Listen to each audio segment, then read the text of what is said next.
नमस्कार दोस्तों, progressive classes में आपका स्वागत है। हम लोग UP PCS previous year series को कर रहे थे। उसी सीरीज को आगे बढ़ाते हुए आज हम वर्ष 2021 में आए गए यूपी पीसीएस के प्रश्नों को देखेंगे। अगर आप 2022 में आने वाले क्वेश्चंस को नहीं देखे हैं तो डिस्क्रिप्शन में दिए गए लिंक से जाकर आप देख सकते हैं। तो स्टार्ट करते हैं। पहला क्वेश्चन है, हड़प्पा सभ्यता का स्थल मांडी भारत के किस राज्य में स्थित है? मांडी जो है भारत के उत्तर प्रदेश में स्थित है। मांडी उत्तर प्रदेश के मुजफ्फरनगर जिले से लगभग 15 किलोमीटर दक्षिण में है। यहाँ खेत की जुताई के दौरान भारी मात्रा में सोने के छल्ले और ईंट मिले थे। 3 अलग अलग आकार के सोने के छल्ले मिलने से ऐसा अनुमान लगाया जाता है कि इनका प्रयोग मुद्रा के रूप में प्रयोग किया जाता था। हम लोग देख लेते हैं हड़प्पा का जो पूरा स्थल जो था वह सबसे उत्तर में कौन सा था, दक्षिण में कौन सा था और पूर्व और पश्चिम में कौन सा था। तो सबसे उत्तर में जो था, ऐसे मैं बना देता हूँ, उत्तर में हो गया मांदा जो कि चिनाब नदी पर स्थित था। और सबसे दक्षिण में जो था दायमाबाद, यह जो था गोदावरी नदी पर स्थित था। सबसे पश्चिम में जो था सुतकांगडेर जो कि दास्क रिवर पर था। और सबसे पूर्व में आलमगीरपुर था जो कि हिंडन नदी पर स्थित था। इसके अलावा हम लोग कुछ और जगहों को देख लेते हैं। हड़प्पा जो था वह रावी नदी के किनारे स्थित था। मोहनजोदड़ो जो था वह सिंधु के किनारे था। चनहुद्रो जो था वो भी सिंधु के किनारे था। कालीबंगा जो था वो घग्घर के किनारे था। रंगपुर जो था वह मादन नदी के किनारे था। रोपड़ जो था सतलज के किनारे था। और लोथल जो है, ये बहुत इंपॉर्टेंट है, बार बार पूछा जाता है, लोथल जो है वह भोगवा नदी के किनारे बसा हुआ था। और बनमाली जो है वह रंगोई नदी के किनारे बसा हुआ था। तो इन सारे फैक्ट्स को आप देख सकते हैं। नेक्स्ट क्वेश्चन पे मूव करते हैं। नेक्स्ट क्वेश्चन है, जैन तीर्थंकर दे रखा है और उनका निर्वाण स्थल दे रखा है और ये पूछ रहा है कौन सा एक सही सुमेलित नहीं है। तो कौन सा सही सुमेलित नहीं है उसको देखना है हमें। तो ऋषभनाथ का जो निर्वाण स्थल था वो अष्टापद था, ये सही दिया हुआ है। वासुपूज्य का जो निर्वाण स्थल जो था वह था चंपापुरी था, ना कि समेत शिखर, यह चंपापुरी था। और नेमिनाथ का उज्जैन था, ये भी सही है। और महावीर का पावापुरी था। ये जो समेत शिखर जो है यह जैन धर्मावलंबियों का प्रमुख स्थल है। यह झारखंड के पारसनाथ पहाड़ी पर स्थित है। अभी हाल ही फिलहाल में ये चर्चा का विषय बना हुआ था क्योंकि भारत सरकार ने पर्यटक क्षेत्र इसे घोषित कर दिया था, जिसके बाद से जैन मुनियों ने आमरण अनशन किया था, जिससे 2 जैन मुनि मर भी गए थे। तो ये आप ये देख सकते हैं। नेक्स्ट क्वेश्चन को देखते हैं। सातवाहन शासकों के संदर्भ में निम्नलिखित कथनों में से कौन सा कथन सत्य है? देखते हैं। पहला दे रखा है, सातवाहन नरेश प्राकृत भाषा के पोषक थे। सेकंड दे रखा है, सातवाहन काल में कला के लोक पक्ष को अधिक प्रोत्साहन मिला। तो ये दोनों ही स्टेटमेंट सही हैं। सातवाहन नरेश जो थे प्राकृतिक भाषा के उन्होंने बहुत प्रमोट किया था। और ये जो थे लोक पक्ष को भी, इन्होंने कला और लोक पक्ष को भी काफ़ी प्रमोट किया था। मौर्य काल के पतन के बाद दक्कन में सातवाहन सत्ता की स्थापना होती है। सातवाहन के जो संस्थापक थे वो सिमुक थे और इसका जो कैपिटल था सातवाहन का वो प्रतिष्ठान था। तो आप ये ध्यान रखेंगे, प्रतिष्ठान था। अच्छा, सातवाहन राजा जो हाल थे, हाल ने प्राकृत भाषा में गाथा सप्तमी लिखा था। क्या? गाथा सप्तसती इन्होंने लिखा था हाल ने। तो इन सब फैक्ट्स को आप देखेंगे। नेक्स्ट क्वेश्चन पे मूव करते हैं। इसमें क्वेश्चन दे रखा है, निम्नलिखित में कौन सा एक सही सुमेलित नहीं है। आप ये क्वेश्चन में ध्यान रखिएगा, नहीं वाला जो क्वेश्चन है बहुत ज़्यादा पूछा गया था। तो नहीं कौन सा सुमेलित नहीं है, देख लेते हैं। राणा हमीर दे रखा है मेवाड़, राणा चुंडा दे रखा है मारवाड़, मलिक राजा फारूकी दे रखा है खानदेश, मलिक सरवर ख्वाजा जहां दे रखा है मालवा। तो आप इसमें देख लेते हैं, ये जो राणा हमीर जो है वो मेवाड़ से संबंधित है, बिल्कुल सही दे रखा है। राणा चुंडा जो है ये भी मारवाड़ से संबंधित है, बिल्कुल सही है। मलिक राजा फारूकी जो है खानदेश से संबंधित है। मलिक सरवर जो है वो मालवा से नहीं बल्कि ये जौनपुर से संबंधित है। और ये जौनपुर जो है मध्यकाल का शिक्षा का केंद्र के रूप में यह जाना जाता था, ये भी आप देख सकते हैं। नेक्स्ट क्वेश्चन को देखते हैं। सूची 1 को सूची 2 से मिलाना है। ग्रंथ दे रखा है और उसके रचयिता दे रखे हैं। रागमाला दे रखा है, रस कौमुदी दे रखा है, राग विबोध दे रखा है और चतुर्दंडी प्रकाशिका दे रखा है। तो रागमाला का जो है पुंडरिक विट्ठल है, इसके रागमाला के पुंडरिक विट्ठल, कहाँ है पुंडरिक विट्ठल, ए का 3 हो जाएगा। रस कौमुदी के जो हैं वो श्रीकंठ हैं, तो बी के 4 हो जाएगा।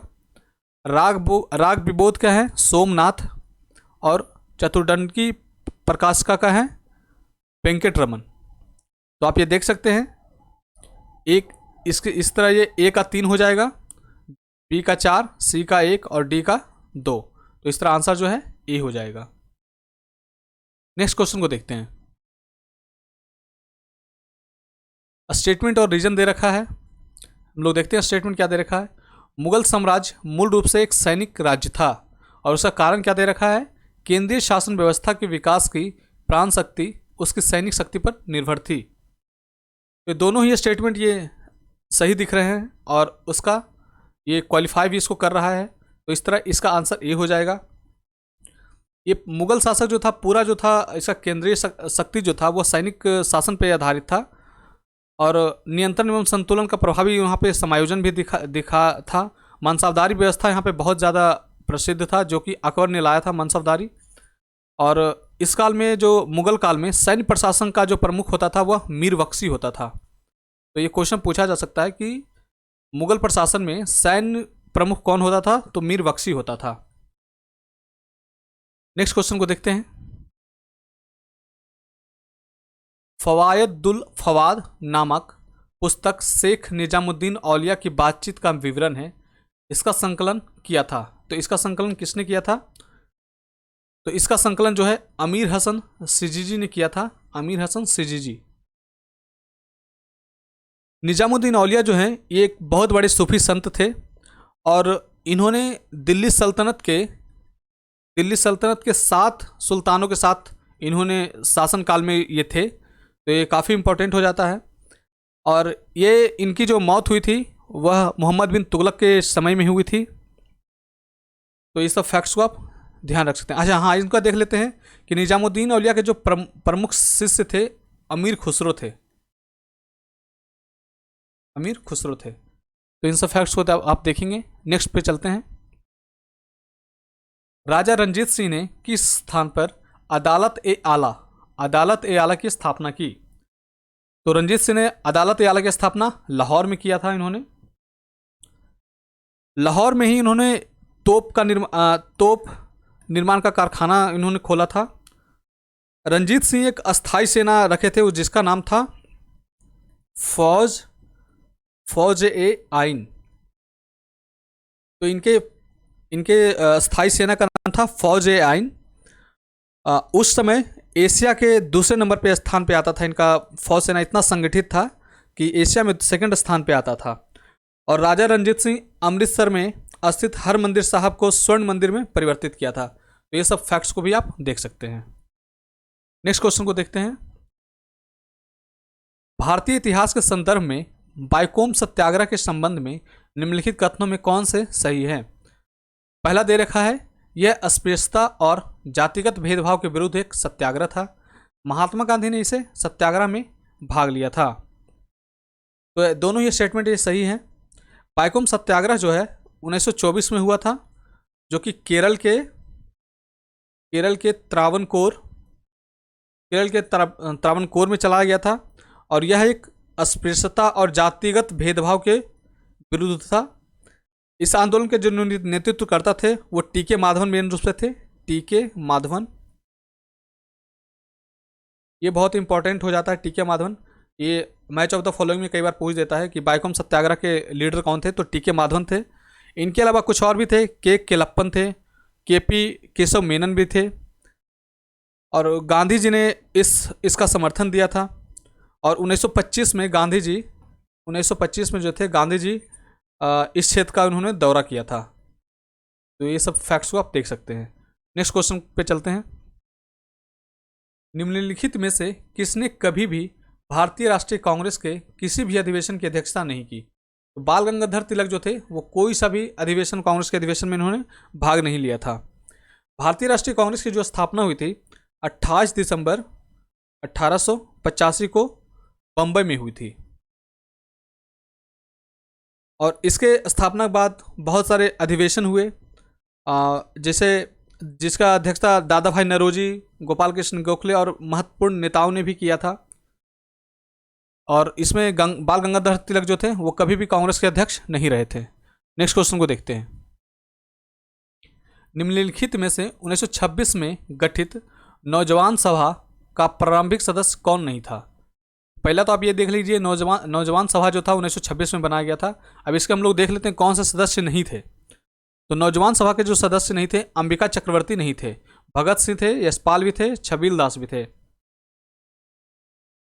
नौजवान सभा भगत सिंह इस सभा के महामंत्री थे। नौजवान सभा के महामंत्री जो थे भगत सिंह थे।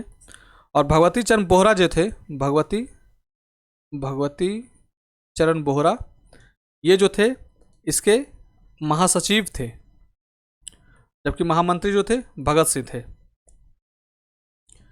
नेक्स्ट क्वेश्चन को देखते हैं।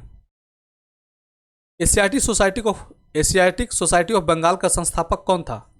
तो एशियाटिक सोसाइटी ऑफ बंगाल का संस्थापक जो थे सर विलियम्स जोन्स थे। एशियाटिक सोसाइटी ऑफ बंगाल की स्थापना 15 जनवरी 1784 को विलियम जोन्स ने कलकत्ता में किया था। उसकी स्थापना के समय में बंगाल का जो गवर्नर था वो वारेन हेस्टिंग्स था, वारेन हेस्टिंग्स। और इसका जो मुख्य उद्देश्य था भारतीय प्राच्य शिक्षा व ग्रंथों का अनुवाद करना। तो नेक्स्ट क्वेश्चन को देखते हैं।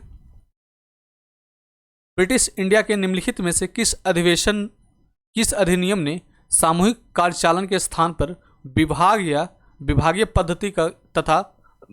पद्धति द्वारा वायसराय की कार्यकारिणी परिषद पर उनके प्राधिकार को और अधिक बल दिया? तो भारतीय शासन अधिनियम 1861 के जरिए दिया गया। इसमें पोर्टफोलियो इसमें लाया गया था। ये जो पद्धति है इसी को पोर्टफोलियो बोलते हैं। नेक्स्ट क्वेश्चन को देखते हैं।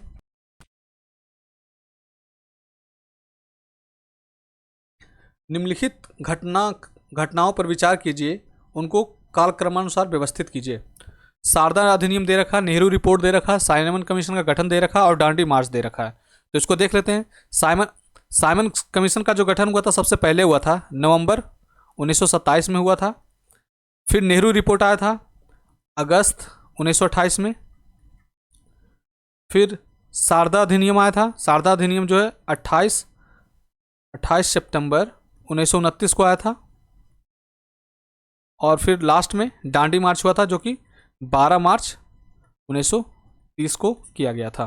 तो आप इस तरह मैच करवा सकते हैं। तो पहला हो जाएगा 3, दूसरा हो जाएगा 2, फिर 1 और फिर 4। तो इस तरह आंसर जो है 1 हो जाएगा। नेक्स्ट क्वेश्चन पे चलते हैं। Poverty and un British rule in India नामक पुस्तक किस वर्ष प्रकाशित हुआ? तो यह 1901 में प्रकाशित हुआ। इसके जो poverty and un British rule India के जो पुस्तक के लेखक थे वो दादा भाई नौरोजी थे, जिन्हें ग्रैंड ओल्डमैन भी कहा जाता है। दादा भाई नौरोजी थे कांग्रेस के 3 बार अध्यक्ष बने। कितनी बार? 3 बार अध्यक्ष बने। तो ये भी आप देख सकते हैं। नेक्स्ट क्वेश्चन को देखते हैं।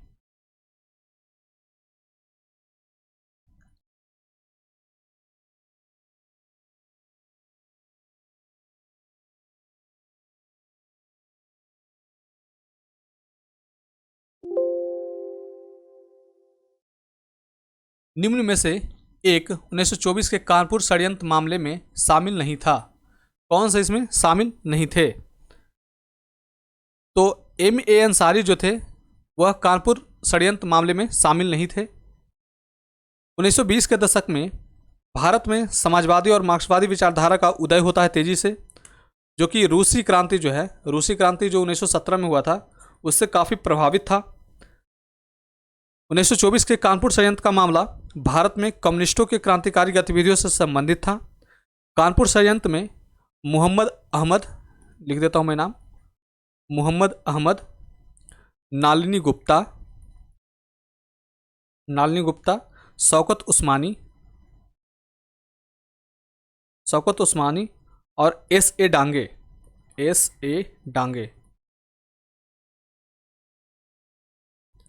ये सब इंपॉर्टेंट थे।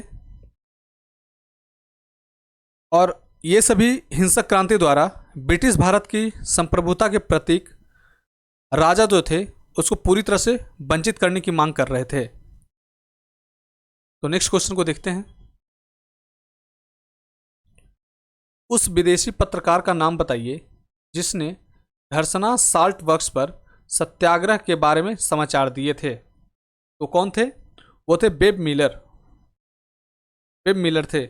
समन्वय आंदोलन 1930 के दौरान सरोजिनी नायडू, इमाम साहब और मनीलाल के नेतृत्व में 21 मई 1930 ईस्वी को लगभग 25,000 स्वयंसेवक ने धरसना नामक जगह पर नमक कारखाने पर धावा बोला, जहां उन्हें लाठियों से पीटा गया। इस भयावह तस्वीर का उल्लेख अमेरिका के न्यू फ्रीमेन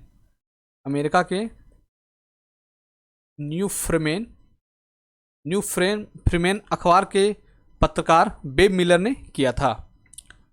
नेक्स्ट क्वेश्चन को देखते हैं। निम्नलिखित विदेशी यात्रियों को उनके भारत आने के कालक्रमानुसार व्यवस्थित कीजिए। William Hawkins, Ralph Fitch, sir Thomas Roe, Nicholas Downton. तो इसको देख लेते हैं। विलियम हॉकिंस जो थे वो आए थे 1608 में। रॉल्फ फिच जो थे वो 1583 में आए थे। सर थॉमस रो जो थे 1614 में आए थे। और निकोलस डाउंटन जो थे 1613 में आए थे। तो सबसे पहले आए थे रॉल्फ फिच, फिर विलियम हॉकिंस, फिर निकोलसन डाउटन और लास्ट में आए थे सर थॉमस रो। तो आप इसको बैठा सकते हैं। ए नंबर आएगा 2, 1, 4, 3। नेक्स्ट क्वेश्चन पे आते हैं। स्टेटमेंट और रीजन दे रखा है। पहला स्टेटमेंट दे रखा है तीस्ता नदी पहले गंगा की सहायक नदी थी, आजकल वह ब्रह्मपुत्र नदी की सहायक नदी है। दूसरा इसका रीजन तो दे रखा है नदी अपहरण हिमालय की नदियों का एक प्रमुख गुण है। तो यह दोनों सही है। पहले जो है नदी अपहरण जो होता इसमें मैं बता देता हूँ।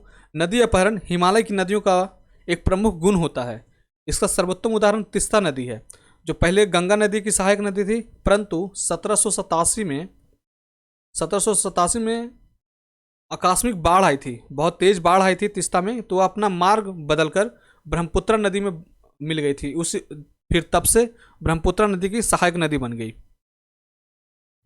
और ये जो ब्रह्मपुत्र नदी जो तीस्ता नदी जो सहायक नदी बनी वो कंचनजंगा से निकलकर दार्जिलिंग की पहाड़ियों से प्रभावित होते हुए आगे बढ़ती है, जिसमें इसमें जो है कौन कौन सी नदियाँ मिलती है वो मैं बता देता हूँ। रांगपो, संगीत और सेवक, ये तीनों सहायक नदियाँ इसमें आकर मिल जाती हैं। तो इस तरह दोनों स्टेटमेंट जो है स्टेटमेंट और उसका रीजन जो है दोनों परफेक्ट है। तो इसका आंसर जो है ये हो जाएगा। नेक्स्ट क्वेश्चन को देखते हैं। सूची 1 को सूची 2 से मिलान करना है। भारत के राज्य और उसके चोटियाँ दी रखी है, तो देखते हैं। तमिलनाडु जो है वो डोडा बेटा में है, मतलब डोडा बेटा जो है वो तमिलनाडु में है। हम लोग इधर से नीचे से देख लेते हैं। चलिए, तो धूपगढ़ जो है वह मध्य प्रदेश में है, और सारा माती जो है वह नागालैंड में है, और गुरु शिखर जो है वह राजस्थान में है। तो इस तरह आप मिला सकते हैं। डी नंबर सही होगा। ए का 4, बी का 3, सी का 2 और डी का 1। तो नेक्स्ट क्वेश्चन को देखते हैं। भारतवर्ष में खारे पानी की सबसे बड़ी झील कौन सी है? तो यह चिल्का झील है, लेकिन आयोग ने इसका आंसर सांभर दिया था, जो कि गलत है। चिल्का झील जो है भारतवर्ष के खारे पानी का सबसे बड़ा झील है। आप एनसीईआरटी के बुक में इसको पढ़ सकते हैं, जो कि क्लास 9 की एनसीईआरटी में ये दे रखा है। तो इसको हम लोग थोड़ा देख लेते हैं। ये जो चिल्का झील है उड़ीसा में स्थित है। चिल्का एक लैगून झील है, या पहले तो ये ध्यान रखें, चिल्का जो है एक लैगून झील है और जो झींगा मछली के उत्पादन के लिए प्रसिद्ध है। सांभर झील जो है राजस्थान में है और यहाँ से नमक उत्पादन किया जाता है सांभर झील से। और ये जो लोनार झील जो है बुल्ढाना में है। बुल्ढाना जो है महाराष्ट्र में है। और यह जो है उल्कापात द्वारा यह बनाया गया है। लोनार जो है उल्कापात द्वारा बना है।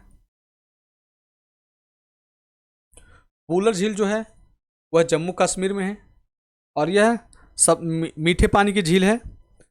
यह झेलम नदी पर निर्मित गोखुर झील का उदाहरण है। यह वूलर झील जो है वह झेलम नदी पर बने गोखुर झील का उदाहरण है। तो आप इन सारी चीज़ों को आप देख सकते हैं। नेक्स्ट क्वेश्चन पे आते हैं हम लोग। निम्नलिखित में कौन सी एक नदी भारतीय गंगा नदी बेसिन का हिस्सा नहीं है? गंगा बेसिन का हिस्सा नहीं है। तो इसमें पुनपुन, अजय, जालंगी और जोक नदी दे रखा है। जोक नदी जो है वह गंगा का बेसिन का हिस्सा नहीं है। यह महानदी की एक सहायक नदी जो है। जोक जो है यह महानदी की सहायक नदी है और इसका जो उद्गम स्थल है सोनबेरा पठार जो कि उड़ीसा में है। यहाँ से यह निकलती है और इसका प्रवाह जो है उड़ीसा के नुआपाड़ा और बाड़गढ़ जिला में है। और ये जो तीनों हैं पुनपुन, अजय और जालंगी जो है यह गंगा नदी की बेसिन का हिस्सा है। तो नेक्स्ट क्वेश्चन को देखते हैं। निम्नलिखित में से भारत के पूर्वी तट पर स्थित सबसे बड़ी लैगून झील कौन सी है? तो पूर्वी तट पर सबसे बड़ी झील जो है वह चिल्का झील है।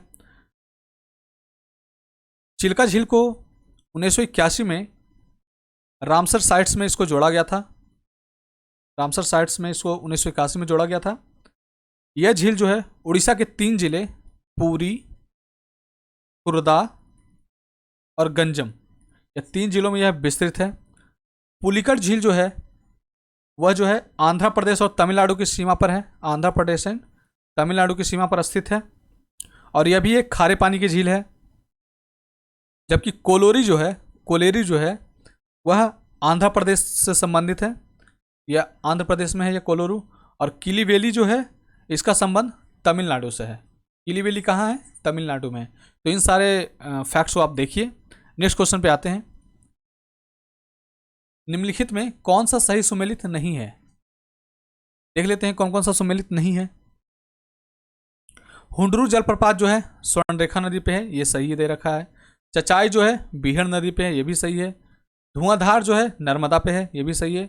बूढ़ा घाघ जलप्रपात जो है कांची नदी पर नहीं, जबकि यह बूढ़ी नदी पर है। बूढ़ा घाघ जलप्रपात जो है वह बूढ़ा नदी पर है। और ये झारखंड का बूढ़ा घाघ जलप्रपात जो है वह झारखंड का सबसे बड़ा जलप्रपात है, सबसे ऊंचा जलप्रपात है। एक्चुअली ये सबसे ऊंचा जलप्रपात है। कांची नदी पर जो है वहाँ पे दसम जलप्रपात है। कौन सा? दसम जलप्रपात जो है कांची रिवर पर है। और ये दोनों जलप्रपात जो हैं वह झारखंड में स्थित हैं। नेक्स्ट क्वेश्चन को देखते हैं। निम्नलिखित में से कौन सा कारण भारत के उत्तर पश्चिम भाग में शीत ऋतु में होने वाली वर्षा के लिए उत्तरदायी है? तो पश्चिमी विक्षोभ जो है वह शीत ऋतु में उत्तर भारत में इसके लिए वर्षा के लिए जिम्मेदार होता है। पश्चिमी विक्षोभ पूर्वी भूमध्य सागर से उत्पन्न होता है और पूर्व की ओर चलते हुए पश्चिम Asia, west Asia, Iran, Afghanistan और पाकिस्तान को पार करते हुए भारत के उत्तर पश्चिम में पहुंचता है। उत्तर में कैस्पियन सागर और दक्षिण में ईरान की खाड़ी से गुजरते समय यह ह्यूमिडिटी जो है, आर्द्रता जो है वह ग्रहण कर लेता है और पश्चिमी जेट प्रवाह इन अपदाबों को भारत की ओर उन्मुख करने में महत्वपूर्ण भूमिका निभाता है, जिससे शीतकाल में पंजाब में, हरियाणा में, दिल्ली में और पश्चिमी यूपी, वेस्ट यूपी में वह और कुछ मैदानी भागों में वर्षा करवाता है, जो कि उस टाइम शीत ऋतु में जो है ये जो वर्षा होती है वह रबी फसल के लिए बहुत ही लाभदायक सिद्ध होता है। नेक्स्ट क्वेश्चन को देखते हैं। खनिज अन्वेषण दे रखा है और उसके मुख्यालय दे रखे हैं, तो इसको देख लेते हैं। पहला दे रखा है तेल व प्राकृतिक गैस आयोग, दूसरा है खनिज अन्वेषण निगम लिमिटेड, तीसरा है राष्ट्रीय खनिज विकास निगम और चौथा है राष्ट्रीय एल्युमिनियम कंपनी लिमिटेड। तो देख लेते हैं। तेल एवं प्राकृतिक गैस आयोग जो है उसका मुख्यालय जो है, इसका मुख्यालय दिल्ली में है, तो ए का 4 हो जाएगा, इसको लिख देता हूँ ए का 4। खनिज अन्वेषण निगम लिमिटेड का नागपुर में है, तो इसका हो जाएगा 3। और राष्ट्रीय खनिज विकास निगम का हैदराबाद में है और राष्ट्रीय एल्युमिनियम कंपनी का है भुवनेश्वर में। तो आप इसको मैच करवा सकते हैं। नेक्स्ट क्वेश्चन को देखते हैं। एनटीपीसी की सिंगरौली स्थित इकाई के संदर्भ में निम्नलिखित में से कौन सा कथन सही है? यह छत्तीसगढ़ राज्य के उत्तरी भाग में स्थित है। यह एनटीपीसी की सबसे पुरानी इकाई है। तो यह एनटीपीसी की यह सबसे पुरानी इकाई है, यह बिल्कुल सही है। जबकि ये छत्तीसगढ़ राज्य के उत्तर में स्थित है, यह गलत है। एनटीपीसी देश के अग्रणी विद्युत उत्पादक सार्वजनिक क्षेत्र की कंपनी है। एनटीपीसी की सिंगरौली इकाई जो है उसका स्थापना जो हुआ था 1977 में हुआ था। सिंगरौली जो है मध्य प्रदेश के सिद्धि और उत्तर प्रदेश के सोनभद्र जिले में विस्तारित है। तो एमपी के यह सिद्धि में है और यूपी के सोनभद्र जिले में विस्तारित है। इस क्षेत्र में 3 सुपर थर्मल प्लांट है, जिसमें सिंगरौली, विंध्याचल और रिहंद, यह 3 है। सिंगरौली तथा रिहंद संयंत्र उत्तर प्रदेश के सोनभद्र जिले में है, जबकि विंध्याचल संयंत्र मध्य प्रदेश के सिद्धि में है। तो इसको हम लोगों ने पूरा देख लिया, समझ लिया। नेक्स्ट क्वेश्चन पे चलते हैं। इंडोनेशिया के द्वीप समूहों में पश्चिम से पूर्व दिशा की ओर सही क्रम निम्नलिखित में से कौन सा है?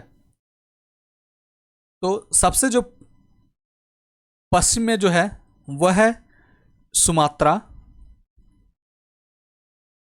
फिर है जावा, फिर है बाली और फिर है लोम्बेक। तो इस तरह जो आंसर जो हो जाएगा सुमात्रा, जावा, बाली और लोम्बेक। ऑप्शन नंबर बी इसका सही है। इंडोनेशिया जो है एशिया के मुख्य भूमि के दक्षिण पूर्व में स्थित है। आप ये देख लेते हैं, मान लिया ये एशिया है, इसके दक्षिण पूर्व में यह इंडोनेशिया स्थित है। दक्षिण पूर्व एशिया और ऑस्ट्रेलिया के मध्य में, ऑस्ट्रेलिया जैसे यहाँ है तो इसके बीच में है ये, और दक्षिण पूर्व एशिया के दक्षिण पूर्व में है। सुमात्रा द्वीप जो है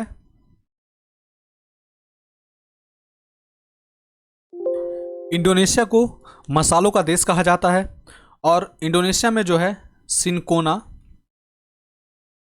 का उत्पादन बहुत अधिक मात्रा में होता है। तो इन सारे फैक्ट्स को भी आप देख सकते हैं।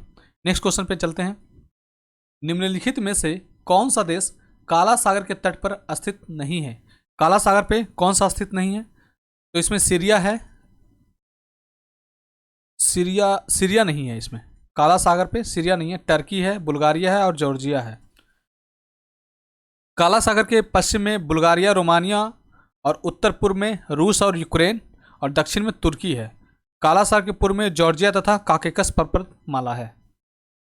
नेक्स्ट क्वेश्चन को देखते हैं।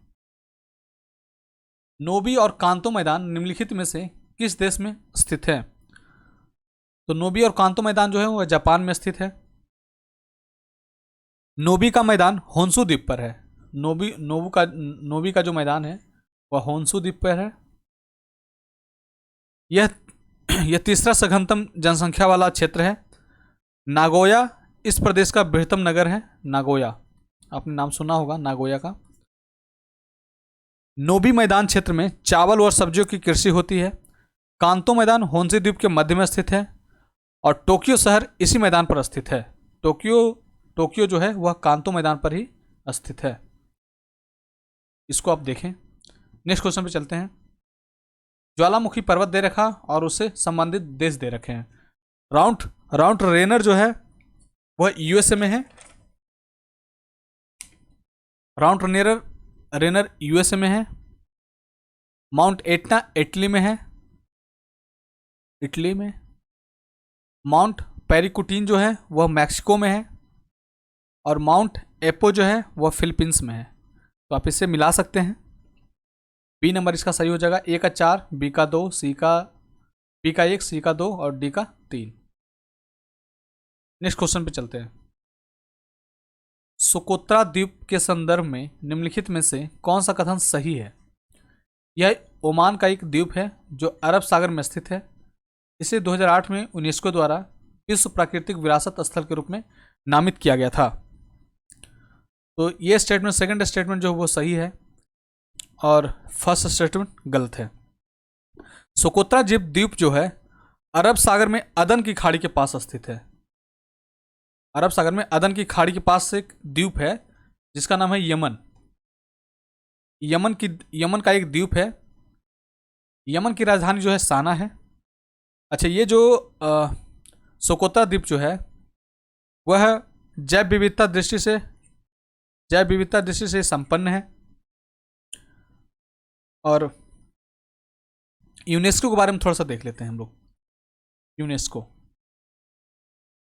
यूनेस्को की जो स्थापना हुई थी 1945 में हुई थी और इसका मुख्यालय जो है पेरिस में है।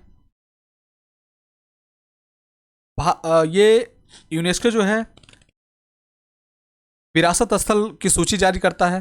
तो इसमें भारत में जो कुल टोटल जो है अभी 40 विरासत स्थल है, जिसमें 32 विरासत स्थल जो है वह सांस्कृतिक है, 32 जो है सांस्कृतिक है, 7 जो है प्राकृतिक है और 1 जो है मिश्रित है। तो इन सारे फैक्ट्स को देख सकते हैं। अभी 40 विरासत सूची है भारत में, जिसमें 32 है सांस्कृतिक, 7 है प्राकृतिक और 1 जो है मिश्रित श्रेणी का है। चलिए नेक्स्ट क्वेश्चन पे देखते हैं। निम्नलिखित में से कौन सा द्वीप कैरेबियन सागर में अवस्थित नहीं है? कैरेबियन सागर में अवस्थित नहीं है। तो मडीरा जो है वह कैरेबियन सागर में स्थित नहीं है।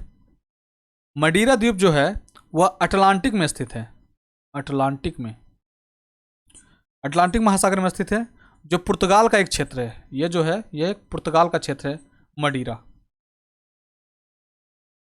इसकी राजधानी जो है मडीरा की जो राजधानी है वो फंचल है और इसकी मुद्रा जो है यूरो है। तो इसको देख सकते हैं। नेक्स्ट क्वेश्चन पे चलते हैं। मिकांग नदी के संदर्भ में निम्नलिखित में से कौन सा कथन सही है? मिकांग का उद्गम स्थल तिब्बत के पठार से है। मिकांग का डेल्टा दक्षिण कंबोडिया में स्थित है। तो दक्षिण कंबोडिया में यह स्थित नहीं है, ये गलत दे रखा है। दक्षिण पूर्व एशिया की सबसे बड़ी नदी जो है मिकांग नदी है। दक्षिण पूर्व एशिया की सबसे बड़ी नदी है। पहला चीज़ तो आप ये ध्यान रखें, दक्षिण पूर्व एशिया की सबसे बड़ी नदी है, जिसे दक्षिण पूर्व एशिया का डेन्यूब नदी भी डेन्यूब कहा जाता है और दक्षिण पूर्व एशिया की गंगा भी कहते हैं। इसे दक्षिण पूर्व एशिया की गंगा कहते हैं। मिकांग नदी का उद्गम स्थल जो है तिब्बत के पठार से हुआ है, बिल्कुल सही दे रखा है। यहाँ से आगे बढ़ते हुए Myanmar, Laos, Thailand, Laos, Cambodia, Laos के मध्य सीमा बनाती है और इसकी सहायक नदी जो है मिनाम के साथ, मिनाम है। मिनाम के साथ मिनाम मिकांग डेल्टा वियतनाम में हो ची मिन्ह सिटी के निकट दक्षिण चीन सागर में गिरती है। तो इन सारे फैक्ट्स को आप ध्यान रखें। नेक्स्ट क्वेश्चन पे चलते हैं। स्थानीय पवनों के नाम दे रखे हैं और उनके स्थान दे रखे हैं। तो ये जो पवनें हैं कहाँ कहाँ बहती है उसको बताना है। तो लेवेस जो है वो स्पेन में बहती है। अच्छा, क्वेश्चन बोला निम्नलिखित में से कौन सा एक सही नहीं है? नहीं सही है। तो लेवेस जो है स्पेन में बहती है, बिल्कुल सही है। ब्रिक फिल्डर जो है ये भी ऑस्ट्रेलिया में बहती है। ब्रैक लोरर जो है उत्तरी अमेरिका में बहती है, ये भी सही है। सामल जो है ऑस्ट्रिया में नहीं, यह जो है अरब, ईरान और इराक के मरुस्थल क्षेत्रों में यह हवा बहती है। तो शामल जो है अरब, इराक और ईरान के मरुस्थल क्षेत्रों में बहती है। तो इस तरह आंसर जो हो जाएगा डी हो जाएगा। नेक्स्ट क्वेश्चन को देखते हैं। एक अनवीकृत ऊर्जा का स्रोत है, तो कौन सा एक नॉन रिन्यूएबल एनर्जी का सोर्स है? तो देख लेते हैं। पेट्रोलियम जो है वह नॉन रिन्यूएबल एनर्जी का स्रोत है।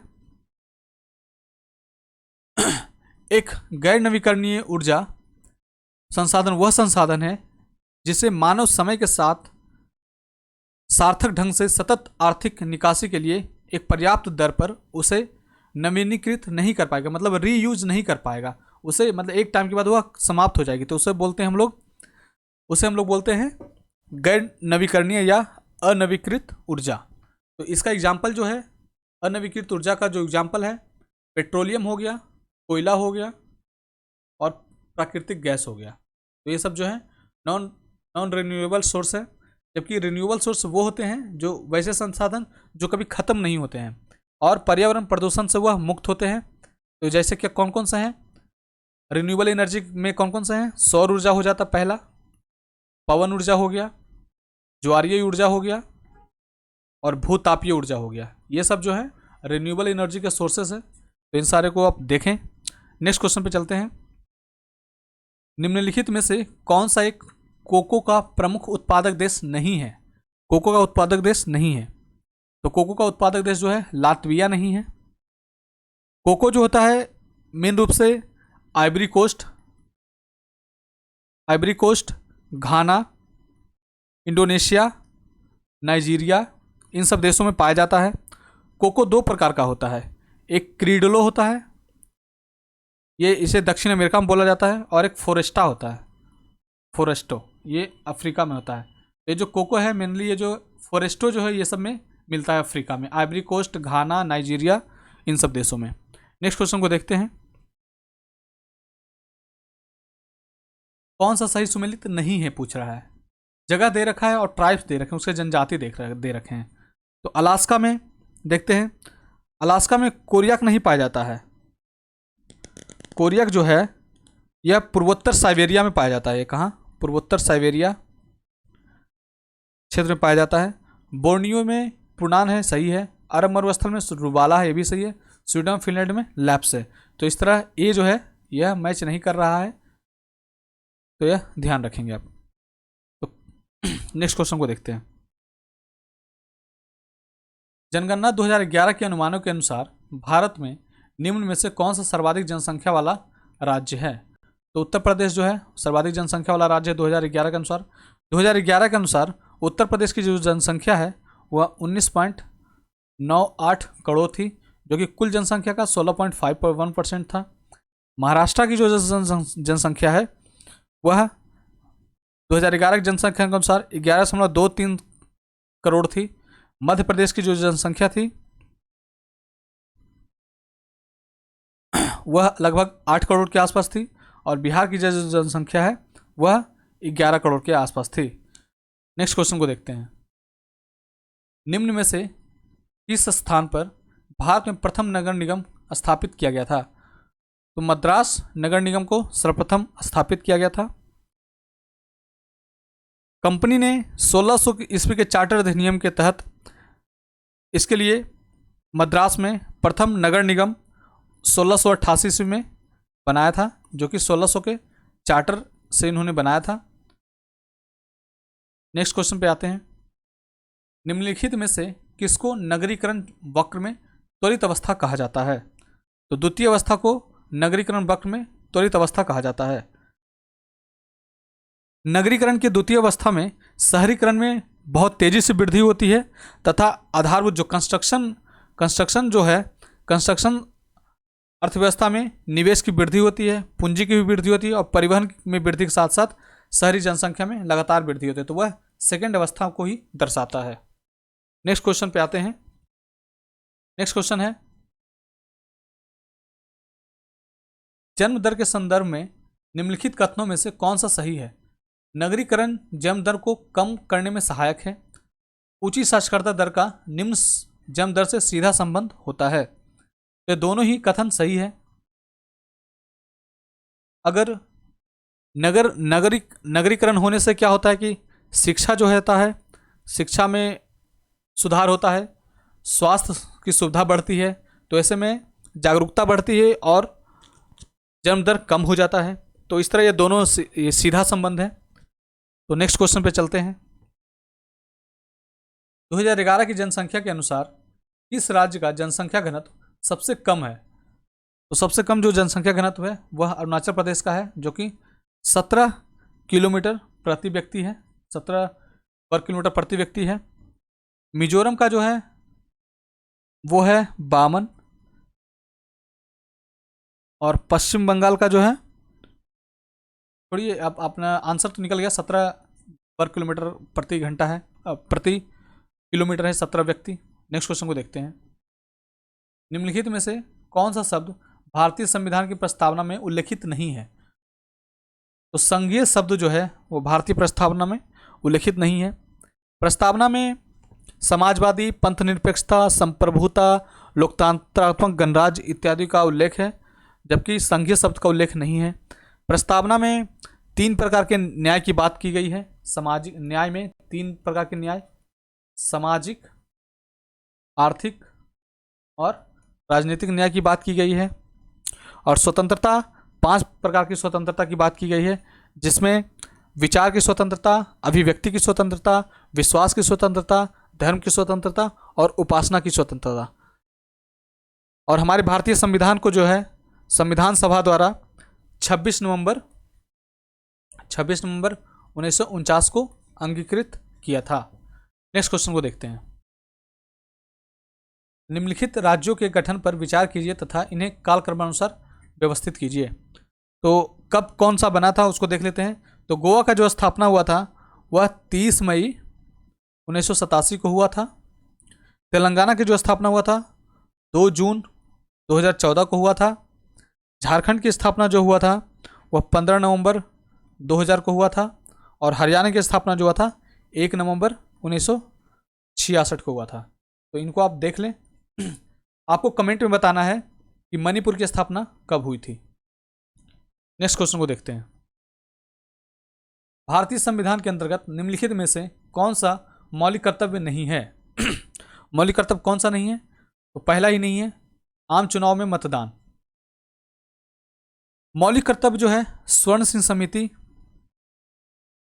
समिति की सिफारिश पर 1976 ईस्वी में 42वां संशोधन के द्वारा भाग 4A में जोड़ा गया था, और जिसमें वर्तमान में अनुच्छेद 51 क में यह वर्णित है, जिसमें मौलिक कर्तव्य जो है 11 हैं।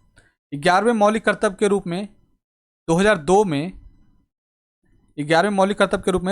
में 86वें संविधान संशोधन के तहत जोड़ा गया था। ये आम चुनाव में मतदान का जो अधिकार है वह मौलिक कर्तव्य नहीं है, बल्कि यह सांविधिक अधिकार है। कौन सा अधिकार है? सांविधिक अधिकार है, जो कि इसका जो आर्टिकल है, वयस्क मताधिकार जो है आर्टिकल जो है 326 है। तो आप इसे ध्यान रखेंगे इन सब फैक्ट्स को। नेक्स्ट क्वेश्चन पे आते हैं। निम्नलिखित में से किस व्यक्ति ने मूल अधिकारों को हमारे लोगों के लिए एक प्रतिज्ञा तथा सभ्य विश्व के साथ किया गया समझौता कहा था? तो यह डॉक्टर एस राधाकृष्णन ने इसको कहा था। डॉक्टर एस राधाकृष्णन ने मूल अधिकारों को हमारी भावना के साथ किया गया वादा तथा सभ्य विश्व के साथ की गई संधि कहा था। स्वाभाविक ही था कि उन्हें राज्य के लिए अर्थात कार्यपालिका एवं विधायिका के लिए बाध्यकारी बना दिया गया। डॉक्टर भीमराव अंबेडकर ने मूल अधिकार में किससे संबंधित भाग 3 को सर्वाधिक आलोचित भाग कहा था? तो अंबेडकर साहब ने भाग 3 को सर्वाधिक आलोचित भाग कहा था। सर्वाधिक मतलब आलोचित मतलब सबसे सर्वाधिक आलोचना वाला भाग इसको बोला गया था भीमराव अंबेडकर द्वारा। भारतीय संविधान में मूल अधिकार भाग 3 में वर्णित है, जो कि 12 से 35 के बीच में है। नेक्स्ट क्वेश्चन को देखते हैं। निम्नलिखित में से भारतीय संविधान का कौन सा अनुच्छेद आकस्मिकता निधि से संबंधित है? तो आकस्मिक निधि से जो संबंधित आर्टिकल है वह है 267 आर्टिकल है। भारतीय संविधान का अनुच्छेद 267 संसद तथा राज्यों के विधानमंडल को अपनी अपनी आकस्मिक निधियां स्थापित करने का प्राधिकार देता है। आकस्मिक निधि वैसी निधि होती है जो आकस्मिक परिस्थितियों का सामना करने के लिए बनाई जाती है, जिसके अधीन अकस्मात कुछ व्यय जरूरी हो जाते हैं। अच्छा, वर्तमान में जो है मतलब कि बजट विश्व 21-22 में जो पहले 500 करोड़ जो था आकस्मिक निधि था, उसे बढ़ाकर सरकार ने 30,000 करोड़ कर दिया है। तो ये भी क्वेश्चन पूछ सकता है कि वर्तमान में जो है आकस्मिक निधि कितना है, तो 30,000 करोड़ रुपया है। नेक्स्ट क्वेश्चन को देखते हैं। भारत के राष्ट्रपति के विशेष अभिभाषण के संदर्भ में निम्नलिखित में से कौन सा कथन सही है? पहला देख लेते हैं। राष्ट्रपति लोकसभा के साधारण निर्वाचन के पश्चात प्रथम सत्र और प्रत्येक वर्ष के प्रथम सत्र के आरंभ में संसद के दोनों सदनों की संयुक्त बैठक को संबोधित करता है। राष्ट्रपति अपने अभिभाषण में संसद को उसके आह्वान के कारणों के विषय पर में सूचित करता है। तो दोनों ही आंसर इसमें सही हैं, दोनों ही स्टेटमेंट सही है। भारतीय संविधान के अनुच्छेद 87 में उल्लेखित है कि राष्ट्रपति लोकसभा के साधारण निर्वाचन के पश्चात प्रथम सत्र और प्रत्येक वर्ष के प्रथम सत्र के आरंभ में संसद के दोनों सदनों की संयुक्त बैठक को संबोधित करेगा। तो ये आप ध्यान रखिएगा। नेक्स्ट क्वेश्चन को देखते हैं। राज्य दे रखा है और राज्यसभा में उसका प्रतिनिधित्व दे रखा है, तो इसको हम लोग मैच करवाते हैं। तो राजस्थान में जो है, राजस्थान में कितने सीट है राज्यसभा की? तो राजस्थान में 10 सीटें हैं। गुजरात में है 11 सीटें हैं। और कर्नाटक में कितने हैं? 12 हैं। और पंजाब में 7 हैं। तो आप इसे मैच करवा सकते हैं। अच्छा, सर्वाधिक जो है राज्यसभा की जो सीटें हैं वह यूपी में है। यूपी में टोटल 31 सीटें हैं राज्यसभा की, जो कि सबसे ज़्यादा है। और सबसे कम जो है कहाँ है? तो नागालैंड, मणिपुर, त्रिपुरा, पौंडीचेरी, मिज़ोरम, मेघालय, अरुणाचल प्रदेश, सिक्किम और गोवा, इन सब में सारे में एक एक राज्यसभा की सीटें हैं। तो नेक्स्ट क्वेश्चन को देखते हैं। स्टेटमेंट दे रखा है और रीजन दे रखा है। स्टेटमेंट है पहला, भारत में मंत्रिपरिषद सामूहिक रूप से लोकसभा और राज्यसभा दोनों के प्रति उत्तरदायी होता है। रीजन दे रखा है, लोकसभा और राज्यसभा दोनों के सदस्य संघीय सरकार में मंत्री बनने की पात्रता रखते हैं। तो मंत्रिपरिषद जो है सामूहिक रूप से लोकसभा के प्रति उत्तरदायी होता है, ना कि राज्यसभा के प्रति उत्तरदायी होता है। इस तरह ये गलत हो गया। और लोकसभा और राज्यसभा के दोनों सदस्य संघीय मंत्री बनने की पात्रता रखते हैं, बिल्कुल है। अगर कोई राज्यसभा का सदस्य अगर चुना जाता है तो वो भी केंद्रीय मंत्री बन सकते हैं, इसमें कोई डाउट नहीं है। संविधान के अनुच्छेद यह 75 के 3 है। 75(3) के में वर्णित है कि मंत्रिपरिषद जो है, भारत में मंत्रिपरिषद जो सामूहिक रूप से लोकसभा के प्रति उत्तरदायी होगा। नेक्स्ट क्वेश्चन को देखते हैं। भारतीय संसद की कार्यवाही में शून्यकाल का अर्थ क्या है? शून्यकाल का अर्थ है, तो प्रश्नकाल के ठीक पश्चात का काल को शून्यकाल बोलते हैं। भारतीय संसदीय कार्यवाही में प्रश्नकाल के ठीक बाद का समय शून्यकाल के रूप में जाना जाता है। सामान्यतः शून्यकाल जो है 12 से 1 बजे के बीच में माना जाता है। संसदीय प्रक्रिया में शून्यकाल भारत की देन है। इस दौरान सांसदों द्वारा अविलंब, जो मतलब लोक महत्वपूर्ण की मुद्दा होता है और अविलंब उसे पूछना होता है, इसलिए इसे शून्यकाल में इसे उठाते हैं। नेक्स्ट क्वेश्चन को देखते हैं। निम्नलिखित में से कौन सा विधेयक राज्यसभा में प्रथम बार प्रस्तावित नहीं किया जा सकता? तो धन विधेयक को है जो प्रस्तावित नहीं किया जा सकता है। भारतीय संविधान के अनुच्छेद आर्टिकल 110 में धन विधेयक का चर्चा है। राष्ट्रपति के पूर्वानुमति से धन विधेयक प्रथम बार लोकसभा में पेश किया जाता है। धन विधेयक के संदर्भ में लोकसभा अध्यक्ष का निर्णय अंतिम निर्णय होता है। तो एक क्वेश्चन पूछ भी सकता है कि धन विधेयक के संबंध में अंतिम निर्णय किनका होता है? तो लोकसभा अध्यक्ष का होता है। लोकसभा अध्यक्ष ही धन विधेयक को प्रमाणित करता है। राज्यसभा धन विधेयक को केवल 14 दिन तक रोक सकती है, ये आप ध्यान रखिएगा। राज्यसभा जो है केवल 14 दिन तक धन विधेयक को रोक सकती है। अगर 14 दिनों के अंदर उसे स्वीकृति नहीं मिलती है तो वह पारित माना जाता है। नेक्स्ट क्वेश्चन को देखते हैं। भारतीय संसद की लोक लेखा समिति समीक्षा करती है। नियंत्रण व महालेखा परीक्षक के प्रतिवेदन की, भारत की संचित निधि की, भारत के लोक लेखा की और भारत की आकस्मिक निधि की। तो नियंत्रक महालेखा परीक्षक के प्रतिवेदन की समीक्षा करती है लोक लेखा समिति। हम लोग लोक लेखा समिति के बारे में देख लेते हैं। लोक लेखा समिति का जो गठन हुआ था वो भारत शासन अधिनियम 1919 के तहत हुआ था और इसके अंतर्गत ये जो ये लोक लेखा समिति जो होती है उसमें टोटल 22 सदस्य होते हैं, जिसमें 15 सदस्य जो होते हैं लोकसभा के होते हैं और 7 सदस्य जो होते हैं राज्यसभा के होते हैं। और इन सदस्यों का जो कार्यकाल होता है 1 वर्ष का होता है और इसके अध्यक्ष की नियुक्ति लोकसभा अध्यक्ष सदस्यों में से ही करते हैं और जो प्रायः विपक्षी पार्टी के जो लीडर होते हैं विपक्षी पार्टी के ही सदस्य को चुना जाता है। और समिति के प्रमुख कार्यों के अंतर्गत सीएजी के वार्षिक प्रतिवेदनों की जांच करना प्रमुख है, जो राष्ट्रपति द्वारा संसद में प्रस्तुत किया जाता है। नेक्स्ट क्वेश्चन को देखते हैं। भारत में कौन से आयोग समिति की सिफारिश पर भारत में अंतर्राज्यीय परिषद की स्थापना की गई थी? तो सरकारी आयोग की सिफारिश पर गठित की गई थी। 1990 में बीपी सिंह के नेतृत्व वाली जनता सरकार द्वारा अंतर्राज्यीय परिषद का गठन किया गया था। इसका अध्यक्ष प्रधानमंत्री होता है, तो ये आप ध्यान रखिएगा। अंतर्राज्यीय परिषद का जो अध्यक्ष होता है प्रधानमंत्री पीएम होते हैं और सभी राज्यों के मुख्यमंत्री एवं संघ शासित राज्यों के मुख्यमंत्री इसके प्रशासक होते हैं। अच्छा, पुंछी आयोग के बारे में भी देख लेते हैं थोड़ा। पुंछी आयोग सरकारी आयोग की रिपोर्ट के बाद केंद्र और राज्य के संबंधों पर पुनर्विचार हेतु 2007 में गठित किया गया था पुंछी आयोग को, 2007 में।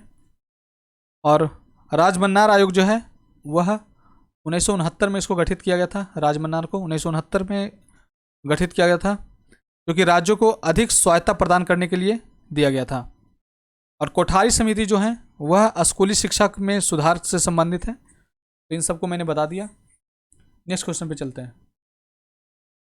राज्य लोक सेवा आयोग के सदस्य को हटाया जा सकता है विधानसभा के महाभियोग के आधार पर राज्यपाल द्वारा, उच्चतम न्यायालय के जांच के पश्चात राज्यपाल द्वारा, उच्चतम न्यायालय की जांच के पश्चात राष्ट्रपति द्वारा, उच्चतम न्यायालय की जांच के पश्चात राज्यपाल द्वारा। तो उच्चतम न्यायालय की जांच के पश्चात राष्ट्रपति द्वारा लोक सेवा आयोग के सदस्य को हटाया जा सकता है। जो इसके लिए जो हटाने का प्रावधान है, जो आर्टिकल 317 में इसके लिए प्रावधान दिया गया है, जिसके तहत लोक सेवा आयोग के अध्यक्ष या किसी सदस्य को केवल कदाचार के आधार पर ही राष्ट्रपति के आदेश पर उनके पद से हटाया जा सकता है। नेक्स्ट क्वेश्चन को देखते हैं। भारत में वित्त आयोग का प्राथमिक कर्तव्य है। वित्त आयोग का प्राथमिक कर्तव्य क्या है? तो संघ और राज्य के मध्य कर राजस्व के वितरण की हेतु सिफारिश देना। ये बिल्कुल सही है, पहला ही आंसर हमारे लिए सही हो गया।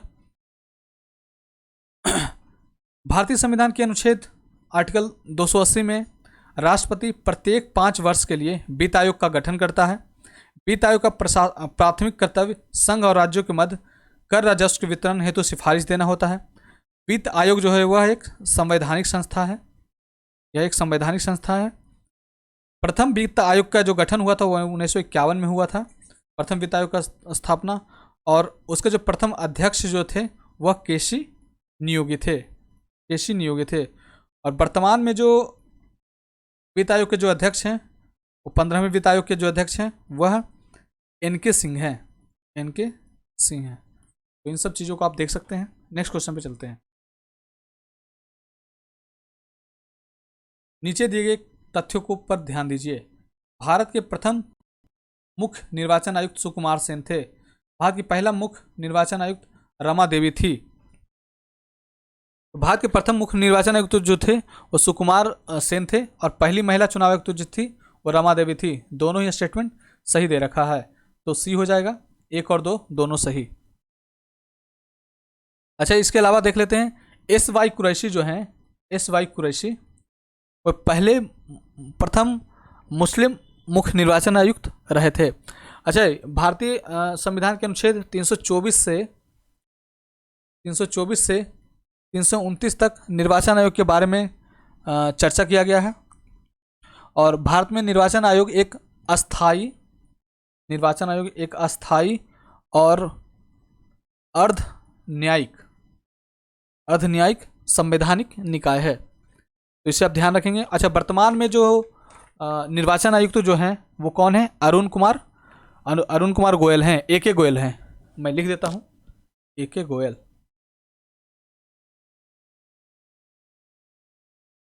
नेक्स्ट क्वेश्चन को देखते हैं। स्टेटमेंट दे रखा है और उसके रीजन दे रखा है। वित्त आयोग के अध्यक्ष व सदस्यों की योग्यताओं का निर्धारण भारत का राष्ट्रपति करता है। इसका रीजन दे रखा है, अध्यक्ष और सदस्यों की नियुक्ति भारत के राष्ट्रपति के द्वारा होता है। तो स्टेटमेंट सेकंड तो सही है, स्टेटमेंट फर्स्ट जो है वो गलत है। मैंने बता ही दिया कि भारतीय संविधान के अनुच्छेद 280 में वित्त आयोग का गठन किया गया है। वित्त आयोग में एक अध्यक्ष और 4 सदस्य होते हैं, एक अध्यक्ष और 4 सदस्य होते हैं, और जिनकी जो नियुक्ति है वह राष्ट्रपति द्वारा की जाती है, और उनका जो कार्यकाल है राष्ट्रपति के आदेशानुसार तय होता है, और उनकी पुनर्नियुक्ति भी हो सकती है। संविधान ने संसद को इन सदस्यों की योग्यता और चयन विधि का निर्धारण करने का अधिकार दिया है। तो ठीक है, नेक्स्ट क्वेश्चन को देखते हैं। निम्नलिखित में से कौन भारत के प्रथम वित्त आयोग के अध्यक्ष रहे हैं? तो केसी नियोगी जो हैं प्रथम वित्त आयोग के अध्यक्ष रहे हैं।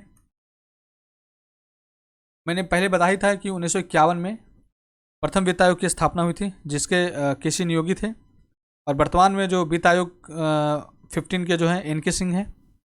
नेक्स्ट क्वेश्चन को देखते हैं। भारत में आपदा प्रबंधन के लिए राष्ट्रीय आपदा प्रबंधन डिवीजन गृह मंत्रालय में एक नोडल डिवीजन है। राष्ट्रीय आपदा प्रबंधन प्राधिकरण का पदेन अध्यक्ष कौन है? तो वह प्रधानमंत्री होते हैं इसके राष्ट्रीय आपदा प्रबंधन प्राधिकरण के अध्यक्ष। राष्ट्रीय आपदा प्रबंधन प्राधिकरण गृह मंत्रालय में एक नोडल डिवीजन है, जिसके अध्यक्ष प्रधानमंत्री होते हैं, और इसके अलावा PM के अलावा 9 अन्य सदस्य भी होते हैं।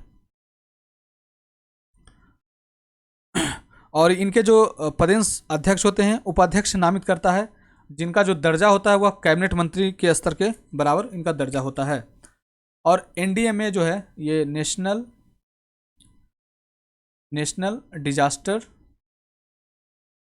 Management authority.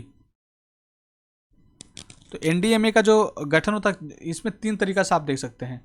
केंद्र में जो इसके प्रमुख होते हैं प्रधानमंत्री होते हैं, राज्य में जो इसके प्रमुख होते हैं वो CM होता है, मुख्यमंत्री होता है, और जबकि जिला में DM होते हैं, जिलाधिकारी जो हैं वो इसके प्रमुख होते हैं। नेक्स्ट क्वेश्चन को देखते हैं। पंचायती राज पर निम्न समितियों पर विचार कीजिए तथा इन्हें कालक्रमानुसार व्यवस्थित कीजिए। तो इसे देखते हैं कब कब बना, कौन कौन सा कब बना है।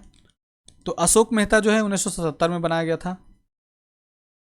LM सिंघवी कमेटी जो है 1986 में बनाई गई थी।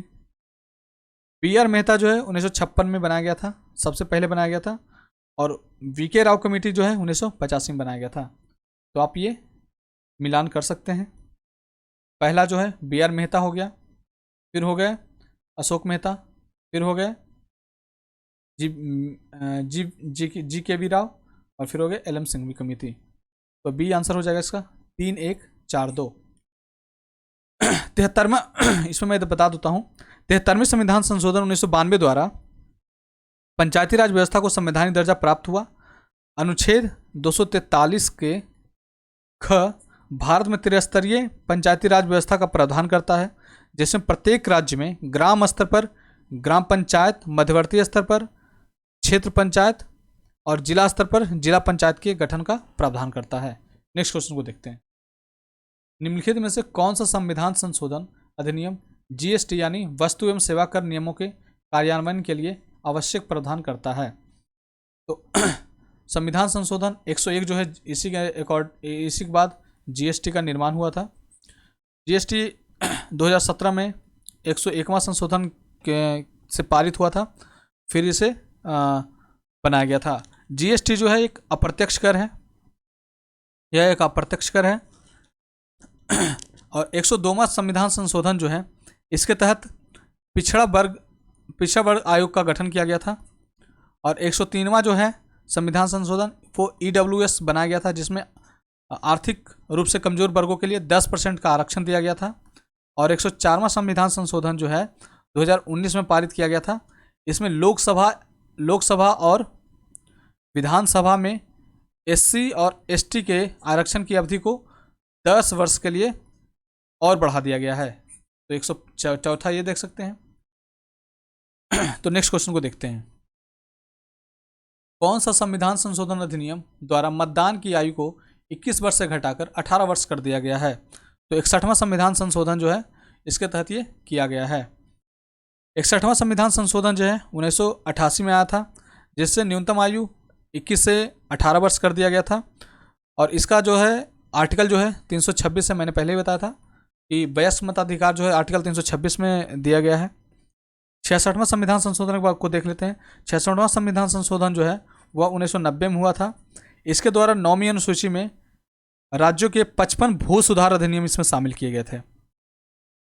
और 62वां में देख लेते हैं 62वां संविधान संशोधन क्या था। तो 62वां संविधान संशोधन 1989 में हुआ था और SC और ST के लोकसभा और विधानसभा में आंग्ल भारतीयों के प्रतिनिधित्व में 10 वर्ष के लिए बढ़ाया गया था। और 63वां संविधान संशोधन जो है पंजाब में आपातकाल की व्यवस्था अन्य क्षेत्रों के समान की गई थी। ये सब फैक्ट्स को आप देख सकते हैं। नेक्स्ट क्वेश्चन पे चलते हैं। सब्जेक्ट दे रखा है और उसके अनुच्छेद मैच करवाने हैं, तो देख लेते हैं। पहला दे रखा है न्यायपालिका व कार्यपालिका का पृथक्करण, तो आर्टिकल 50 दे रखा है, तो ये सही है। तो इसमें पूछ रहा है कौन सा सही नहीं है, तो ये तो सही है। सेकंड देख लेते हैं, अनुसूचित जाति तथा अनुसूचित जनजाति के लिए शैक्षणिक और तथा आर्थिक हितों की अभिवृद्धि, तो ये भी सही दे रखा है, आर्टिकल 46 के अंतर्गत ही है। सहकारी सोसाइटी का संवर्धन 43A, यह 43A के नहीं जबकि 43B के अंतर्गत यह आता है। और ग्राम पंचायतों का गठन जो है वो आर्टिकल 40 के अंतर्गत है, ये बिल्कुल सही दे रखा है। 43A में जो है 43A में उद्योग के प्रबंध में कामगारों के भाग लेने के संबंध में है, जबकि 43B जो है यह सहकारी सोसाइटी की स्थापना को बताता है। 97वां संविधान संशोधन 2011 जो हुआ था इसके तहत यह जोड़ा गया था। तो नेक्स्ट क्वेश्चन को देखते हैं। क्या आप मुझे एक भी स्वतंत्र देश दिखा सकते हैं जहां पृथक मताधिकार हो? अंग्रेज आ चुके हैं परंतु वे शरारत छोड़ गए हैं। निम्नलिखित में से किसने उपरोक्त वाक्य को संविधान सभा में बहस के दौरान कहा था? तो सरदार वल्लभ भाई पटेल ने बहस के दौरान इन्होंने ये बातें कही थी। इसमें कुछ बताने को है नहीं ज़्यादा। नेक्स्ट क्वेश्चन को देखते हैं।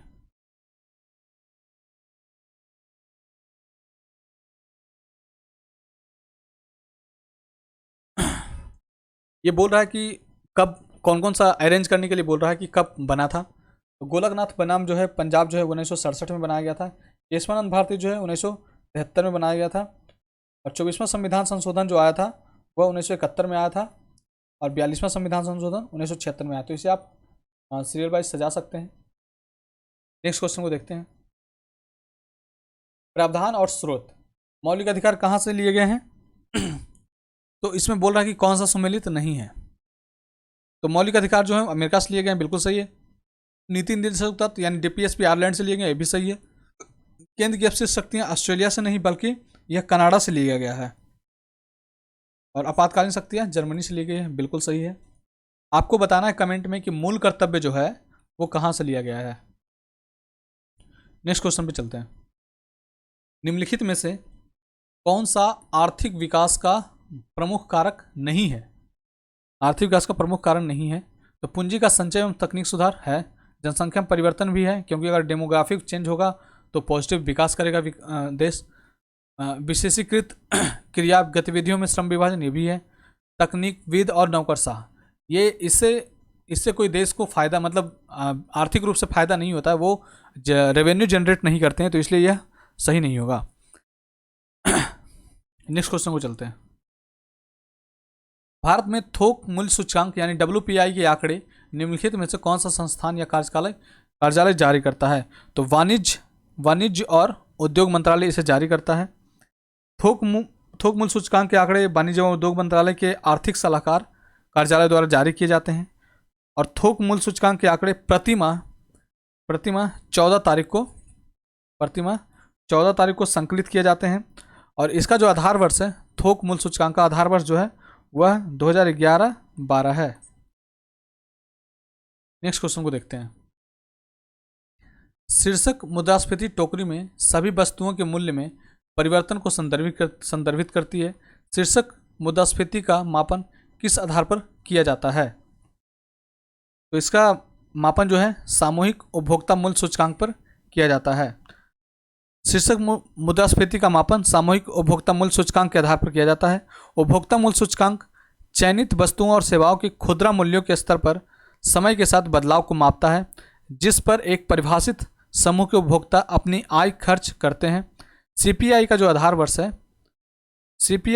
वर्ष है वह 2012 है और डब्ल्यूपीआई का जो आधार वर्ष है वह 2011-12 है। नेक्स्ट क्वेश्चन को देखते हैं। पूंजी निर्माण के संदर्भ में कौन सा कथन सही है? पूंजी निर्माण की प्रक्रिया बचतों और वित्तीय प्रभाविता पर निर्भर करती है। निवेश पूंजी निर्माण के लिए एक अनिवार्य कारक है। तो कौन सा स्टेटमेंट सही है, कौन सा गलत है? दोनों ही स्टेटमेंट सही है। देख लेते हैं। जब बचत का उपयोग उत्पादन हेतु निवेश के रूप में हो तब पूंजी का निर्माण होता है। पूंजी निर्माण एक लेखा अवधि के दौरान अचल पूंजी निवेश पूंजी स्कंध के मूल्य में हुई वृद्धि के बराबर होती है। तो दोनों ही स्टेटमेंट ये सही है। नेक्स्ट क्वेश्चन को देखते हैं। स्टेटमेंट और रीजन दे रखा है। पहला दे रखा है स्टेटमेंट, भारत सरकार को अवरुद्ध मुद्रास्फीति से निपटने के लिए कठिन समय का सामना करना पड़ता है। यह स्थिति अर्थव्यवस्था में आपूर्ति अड़चन तथा अक्षम वितरण जैसे अभावों के कारण होता है। तो यह दोनों ही सही है और इसका स्टेटमेंट का यह सही व्याख्या भी करता है। सरकार को अवरुद्ध मुद्रास्फीति से निपटने के लिए कठिन समय का सामना करना पड़ता है। इसका कारण अर्थव्यवस्था में आपूर्ति अड़चन और अक्षम वितरण होता है। जब पूर्ति एकाएक कम हो जाती है और मांग उसी स्तर पर बनी रहती है तो इसी स्थिति को अवरुद्ध मुद्रास्फीति कहते हैं। नेक्स्ट क्वेश्चन को देखते हैं। Sensex Bombay stock exchange BSE का प्रचलित सूचकांक है। बीएसई में सूचीबद्ध कितनी ब्लू चिप कंपनियां में इसका मापन होता है? तो 30 ब्लू चिप कंपनियों में इसका मापन होता है।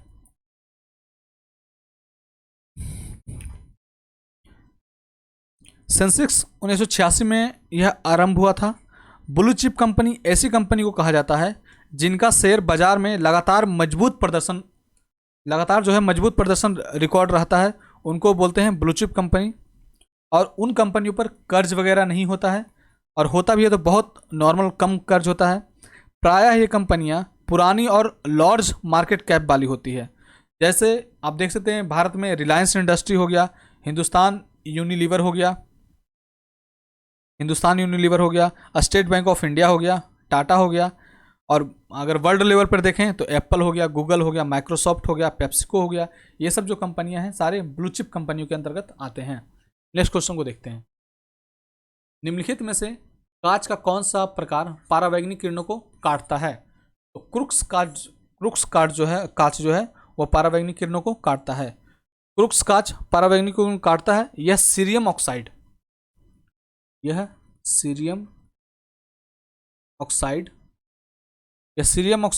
सिलिका आदि से मिलकर बना होता है। परावैंगनिक किरणें एक प्रकार का विद्युत चुंबकीय विकिरण है जिनका तरंगदैर्घ्य प्रत्यक्ष प्रकाश से छोटी और तथा एक्स किरणें से अधिक होती है। सामान्यतः ओजोन परत पृथ्वी पर परावैंगनिक किरणें से समस्त सजीव जगत की रक्षा करता है। कांच विभिन्न क्षारीय धातुओं के सिलिकेटों का अक्रिस्टलीय मिश्रण होता है। क्रुक्स कांच का उपयोग धूप चश्मे के निर्माण में होता है, लेंस के निर्माण में होता है, परावैंगनिक किरणें से सुरक्षा में होता है, और पायरेक्स कांच का प्रयोग जो होता है वह प्रयोगशाला में होता है। पायरेक्स कांच का जो प्रयोग होता है यह प्रयोगशाला में होता है। तो इन सब फैक्ट्स को आप ध्यान रखेंगे। नेक्स्ट क्वेश्चन को देखते हैं। विद्युत विभव के संदर्भ में निम्नलिखित कथनों में से कौन सा सही है? तो यह एक अदिश राशि है, ये सही है। यह एक सदिश राशि है, बिल्कुल गलत है। यह एक अदिश राशि है। एकांक धन आवेश को अनंत से विद्युत क्षेत्र के किसी बिंदु तक लाने में जो कार्य करना पड़ता है उसे विद्युत विभव कहते हैं। और विद्युत विभव का जो एसआई मात्रक होता है वह होता है जूल प्रति कुलाम होता है इसका एसआई मात्रक, और इसे ही हम लोग वोल्ट बोलते हैं। इसे वोल्ट कहा जाता है। विद्युत विभव एक अदिश राशि है। नेक्स्ट क्वेश्चन को देखते हैं। रीगल मेन स्केल का प्रयोग निम्नलिखित में से किसके घनत्व के मापन में होता है? तो धुआं के मापन में रीगल मेन स्केल का प्रयोग होता है, जबकि ध्वनि का जो मात्रक है वह डेसिबल है। प्रदूषित जल जो है इसको बीओडी में मापते हैं। बीओडी का मतलब हुआ बायोलॉजिकल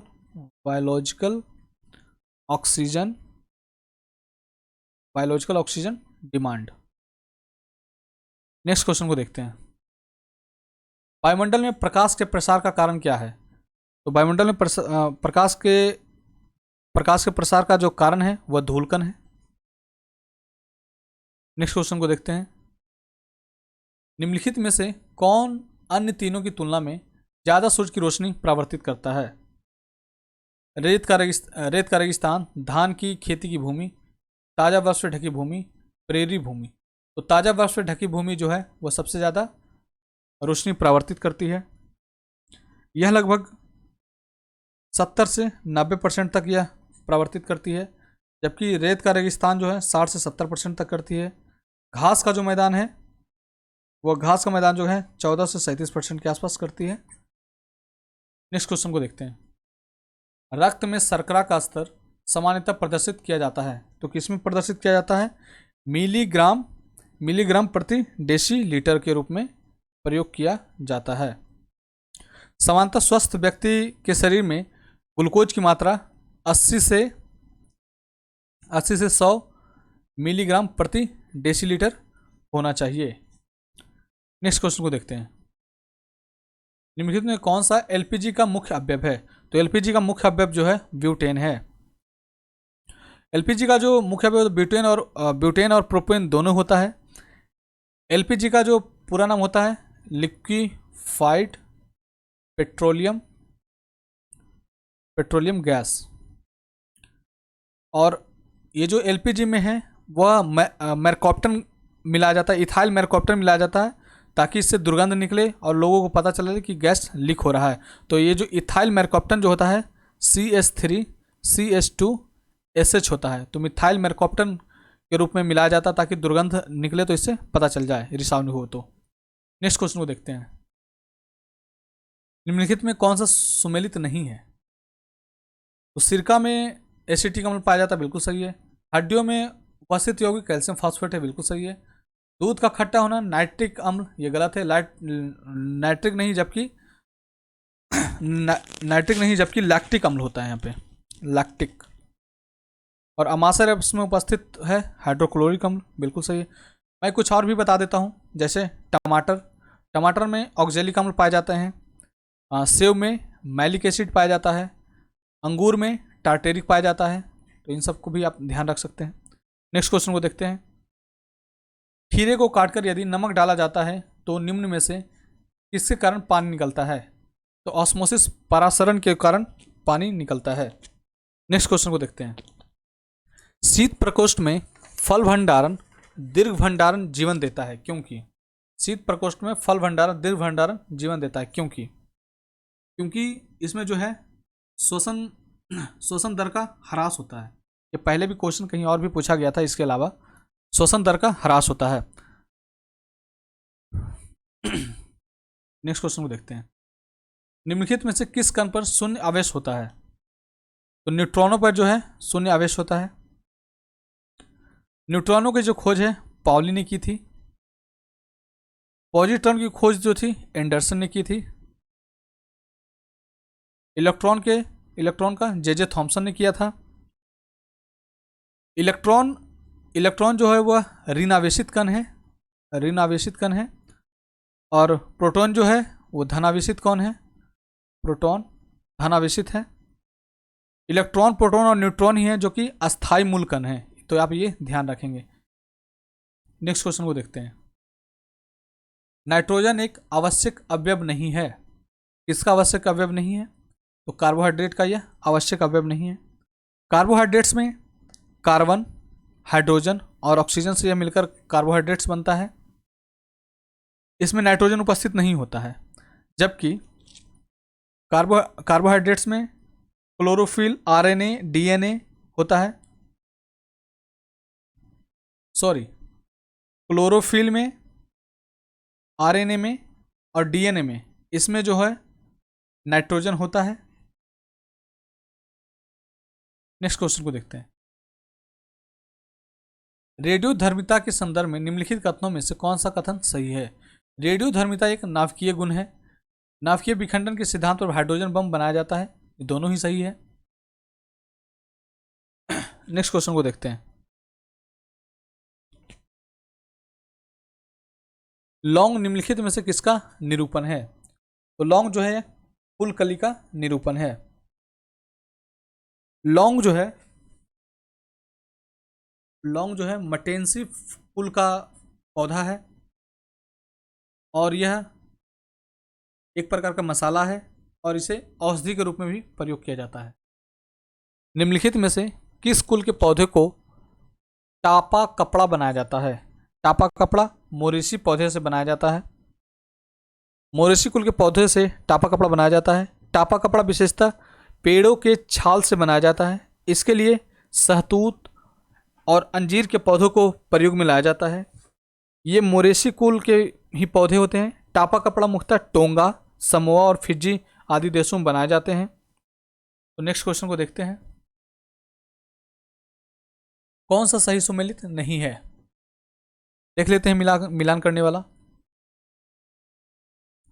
विटामिन ए जो है वो संतरा में नहीं मिलता है। संतरा में विटामिन सी मिलता है, तो ये पहला ही गलत है। और विटामिन सी में नींबू मिलता है।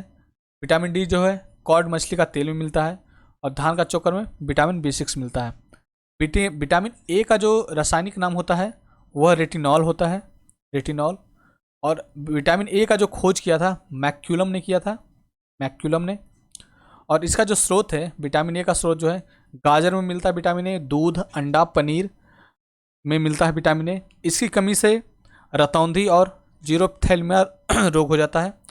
रतौंधी और जीरोप्थेल्मिया रोग हो जाता है। विटामिन सी, जबकि विटामिन सी का नाम जो है एस्कॉर्बिक एसिड है। विटामिन डी का कैल्सीफेरॉल है और विटामिन B6 का जो है पायरिडॉक्सिन है। विटामिन डी की कमी से रिकेटस हो जाता है और विटामिन सी की कमी से स्कर्वी वगैरह हो जाता है। नेक्स्ट क्वेश्चन को देखते हैं। बॉट्यूलिज्म, बॉट्यूलिज्म है क्या है? बॉट्यूलिज्म जो है भोज्य पदार्थ से होने वाला विषैलापन को हम लोग बॉट्यूलिज्म बोलते हैं। बॉट्यूलिज्म को विषाक्तता के रूप में जाना जाता है।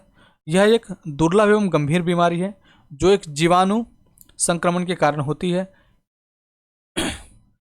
नेक्स्ट क्वेश्चन को देखते हैं। स्टेटमेंट देख रखा है, मानव शरीर अपने लिए आवश्यक विटामिनों का संश्लेषण कर लेता है। शरीर के उचित विकास के लिए विटामिन अनिवार्य होते हैं। तो सेकंड स्टेटमेंट तो सही है, फर्स्ट स्टेटमेंट जो है वो गलत है। विटामिन जो है कार्बनिक यौगिक होते हैं जो कि मनुष्य की समान वृद्धि एवं उपापचयी क्रियाओं के लिए आवश्यक होते हैं। विटामिन इन क्रियाओं में उत्प्रेरक के रूप में कार्य करते हैं और इन्हें नियंत्रित करते हैं। इन्हें अक्सर सहायक आहार भी कहा जाता है। मानव शरीर अपने लिए आवश्यक सभी विटामिनों का संश्लेषण नहीं करता है, केवल विटामिन के और विटामिन डी को छोड़कर। नेक्स्ट क्वेश्चन को देखते हैं।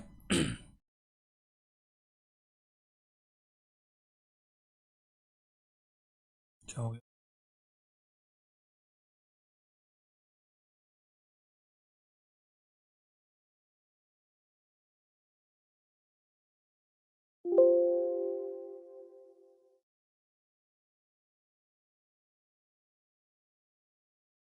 हाँ, नेक्स्ट क्वेश्चन है, सामान्य दृष्टि के लिए निम्नलिखित में से कौन सा विटामिन आवश्यक है?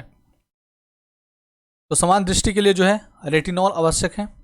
रेटिनॉल विटामिन ए का रासायनिक नाम है और इसकी कमी के प्रभाव से रतौंधी हो जाता है। नेक्स्ट क्वेश्चन को देखते हैं। फेफड़ों में गैसीय विनिमय का स्थल है, तो क्या है? एल्वियोलाई है, एल्वियोलाई है। फेफड़ों में गैसीय विनिमय का स्थल एल्ब्यूलाई या वायु कोष्ठिका, इसको हिंदी में बोलते हैं वायु कोष्ठिका। वायु कोष्ठिका को श्वसन तंत्र की संरचनात्मक एवं कार्यात्मक इकाई कहा जाता है। जब मनुष्य नाक के द्वारा सांस लेता है तो हवा गले में ट्रेकिया नामक अंग में जाती है, जिसको विंड पाइप भी कहा जाता है। आगे जाकर ट्रेकिया कई भागों में विभाजित हो जाता है, जिसको ब्रोंकियल ट्यूब कहते हैं। नेक्स्ट क्वेश्चन को देखते हैं। रक्त में निम्नलिखित में से किसकी उपस्थिति के कारण ब्लू बेबी सिंड्रोम होता है? ब्लू बेबी सिंड्रोम किसके वजह से होता है? तो मेथेमोग्लोबिन के कारण होता है। मेथेमोग्लोबिन के कारण ब्लू बेबी सिंड्रोम होता है। रक्त में मेथेमोग्लोबिन की उपस्थिति के कारण ब्लू सिंड्रोम नामक बीमारी होती है। हीमोग्लोबिन मेथोग्लोबिन में बदलकर शरीर में ऑक्सीजन सप्लाई कम कर देता है। इससे शरीर में साइनोसिस यानी त्वचा का रंग नीला पड़ जाना हो जाता है। यह वयस्कों की तुलना में शिशुओं को मतलब बच्चों को अधिक प्रभावित करता है। ऑक्सीजन का स्तर अत्यधिक कम होने पर पीड़ित व्यक्ति की मृत्यु भी हो सकती है। नेक्स्ट क्वेश्चन को देखते हैं। राइबोफ्लोविन की कमी से निम्न में से कौन सा रोग होता है? तो राइबोफ्लोविन की कमी से चेइलोसिस रोग होता है। इस विटामिन की कमी से होने वाले अन्य रोग में है त्वचा का फटना, आंखों का लाल होना, जिह्वा का फटना।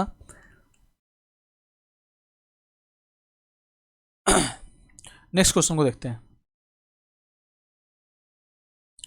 निम्नलिखित में से कौन सा मच्छर रोग बाहित नहीं है?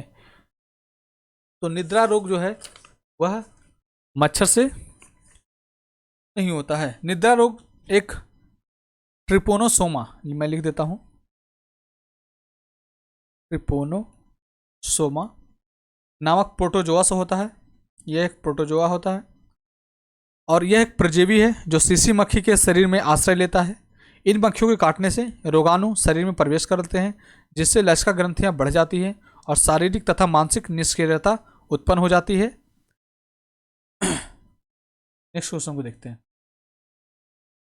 कार्बन क्रेडिट की अवधारणा उत्पन्न हुई, तो यह कब उत्पन्न हुई? क्योटो प्रोटोकॉल में हुई। क्योटो प्रोटोकॉल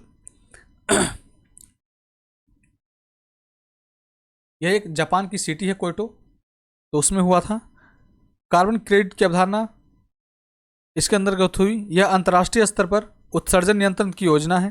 कार्बन क्रेडिट एक व्यापार योग्य प्रमाण पत्र है जो धारक के 1 टन कार्बन डाइऑक्साइड या कार्बन डाइऑक्साइड के वैश्विक तापन क्षमता के बराबर अन्य हरित गृह गैस के उत्सर्जन का अधिकार देता है। क्योटो प्रोटोकॉल के अनुच्छेद 12 में वर्णित स्वच्छ विकास तंत्र जो कि आर्टिकल 12 में यह वर्णित है के अंतर्गत उत्सर्जन कटौती और उत्सर्जन नियंत्रण हेतु प्रतिबद्ध कोई विकसित देश या उनकी कंपनियां अन्य विकसित देशों में उत्सर्जन कटौती वाले प्रोजेक्ट में निवेश कर कार्बन क्रेडिट प्राप्त कर सकती है। नेक्स्ट क्वेश्चन को देखते हैं। जैव मंडल दे रखा है और उसकी अवस्थिति भी दे रखा है, उसको मैच करवाना है। तो सिंपलीपाल जो है वह उड़ीसा में है, तो A का 4 हो जाएगा। पंचमढ़ी जो है वह मध्य प्रदेश में है, B का 3 हो जाएगा। नंदा देवी जो है वह उत्तराखंड में है और नोकरेक जो है मेघालय में है, तो आप इसे मैच करवा सकते हैं। नेक्स्ट क्वेश्चन को देखते हैं। स्टेटमेंट और रीजन दे रखा है। पारिस्थितिकी तंत्र के विविध अवयव आपस में एक दूसरे पर निर्भर नहीं है, तो ये गलत स्टेटमेंट है। ये एक दूसरे पे पारिस्थितिकी जो तभी मेंटेन होता है, एक दूसरे पर निर्भर होते हैं। मानव क्रियाओं से वातावरण प्रभावित होता है, बिल्कुल प्रभावित होता है। इंक्रोचमेंट बढ़ने से उनका जो है इम्बैलेंस हो जाता है सिस्टम। तो इस तरह सिर्फ दो सही है, फिर इसका सही हो जाएगा। नेक्स्ट क्वेश्चन को देखते हैं। निम्नलिखित में से किस वर्ष में भारत सरकार द्वारा पर्यावरण परिरक्षण अधिनियम पारित किया गया है? तो पर्यावरण परिरक्षण अधिनियम जो है 1986 में पारित किया गया था। इस अधिनियम के तहत पर्यावरण प्रदूषण की रोकथाम, नियंत्रण और उपशमन करना और राष्ट्रव्यापी कार्यक्रम निर्माण करना था। 1980 में वन संरक्षण अधिनियम बनाया गया है। 1980 में वन संरक्षण अधिनियम बनाया गया है, जबकि वन्य जीव संरक्षण अधिनियम जो है 1972 में बनाया गया है। और जैव विविधता अधिनियम जो है 2002 में बनाया गया है। तो इन सबको भी आप देख सकते हैं। नेक्स्ट क्वेश्चन पे आते हैं। विश्व ओजोन दिवस कब मनाया जाता है? 16 सितंबर को मनाया जाता है विश्व ओजोन दिवस। वायुमंडल में ओजोन परत एक सुरक्षा कवच की तरह है जो सूर्य से निकलने वाली हानिकारक पराबैंगनी किरणों से पृथ्वी की रक्षा करता है। 1994 के संयुक्त राष्ट्र महासभा ने 16 सितंबर की तारीख को अंतर्राष्ट्रीय ओजोन दिवस के रूप में मनाने का फैसला लिया। 1995 में पहला ओजोन दिवस मनाया गया था।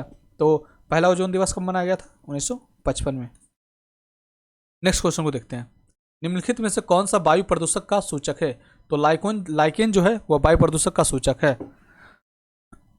अत्यधिक प्रदूषित स्थान पर यह लाइकेन जो है नष्ट होने लगता है। लाइकेन जो है एक थैलाफाइटा प्रकार का वनस्पति है जो कि कवक और शैवाल से मिलकर बनता है। कवक और शैवाल से मिलकर लाइकेन बनता है। ये भी आप क्वेश्चन पूछा जा सकता है। नेक्स्ट क्वेश्चन को देखते हैं। इको मार्क प्रतीक निम्नलिखित में से किससे संबंधित है? तो इको मार्क जो है पर्यावरण के लिए सुरक्षित सामग्री से संबंधित है। इको मार्क जो है ब्यूरो ऑफ इंडिया स्टैंडर्ड द्वारा प्रदान किया जाता है जो कि पर्यावरणीय दृष्टि से सुरक्षित हो और जिसका इकोसिस्टम पर कोई नकारात्मक प्रभाव ना पड़े। और 1991 से, ये आप ध्यान रखिएगा, 1991 से भारत सरकार ने उपभोक्ता को जागरूकता को बढ़ाने के लिए पर्यावरणीय अनुकूल उत्पादों की आसान पहचान के लिए इको लेवलिंग की शुरुआत की थी। नेक्स्ट क्वेश्चन को देखते हैं। फ्लाई ऐश प्रदूषण होता है। फ्लाई ऐश प्रदूषण क्या होता है? ताप विद्युत संयंत्र से निकलता है। और फ्लाई ऐश के अंतर्गत कौन कौन से आते हैं? इसमें सिलिका मिश्रित होता है, एल्युमिनियम प्लस कैल्शियम के ऑक्साइड इसमें पर्याप्त मात्रा में मिलते हैं। आर्सेनिक, बोरॉन, क्रोमियम, सीसा जैसे तत्व भी सूक्ष्म मात्रा में पाए जाते हैं जिससे पर्यावरण और स्वास्थ्य को गंभीर खतरा होता है। इसी कारण सरकार ताप विद्युत संयंत्र एवं औद्योगिक इकाइयों को मानवीय वस्तुओं से दूर लगाने का प्रयास करती है। नेक्स्ट क्वेश्चन को देखते हैं। उत्तर प्रदेश के राज्य लोक सेवा आयोग के कार्यों का विस्तार किया जा सकता है। तो ये किसके द्वारा किया जा सकता है? तो उत्तर प्रदेश के विधानसभा द्वारा किया जा सकता है। तो सिंपल क्वेश्चन है। नेक्स्ट क्वेश्चन को देखते हैं। उत्तर प्रदेश का निम्नलिखित में से कौन सा जिला क्षेत्रफल की दृष्टि से सबसे छोटा है? तो हापुड़ डिस्ट्रिक्ट जो है क्षेत्रफल की दृष्टि से सबसे छोटा डिस्ट्रिक्ट है। सबसे बड़ा जिला जो है क्षेत्रफल की दृष्टि से लखीमपुर खीरी है जो कि 7,680 किलोमीटर स्क्वायर है। वर्तमान में जो यूपी में 75 जिले हैं और 350 तहसील हैं और 1,06,774 ग्राम हैं। नेक्स्ट क्वेश्चन को देखते हैं।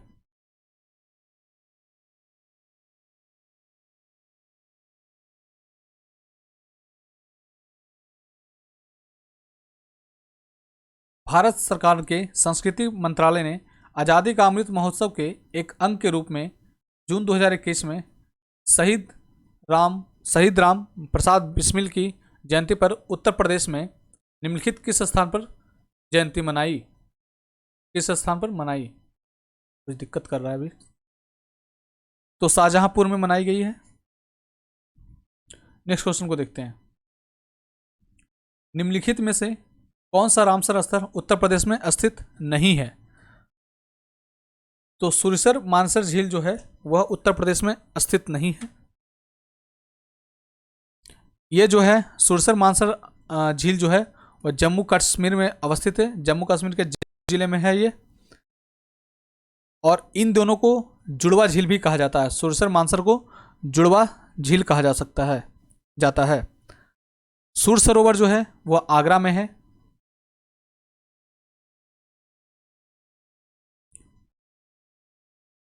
यह आगरा में है।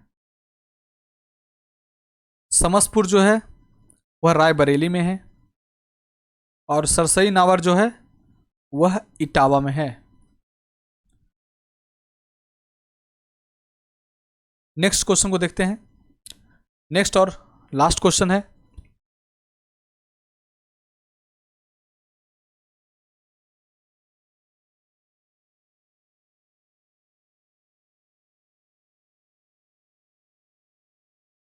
निम्नलिखित शहरों में से किस एक देश का प्रथम भारतीय कौशल संस्थान स्थापित किया गया था?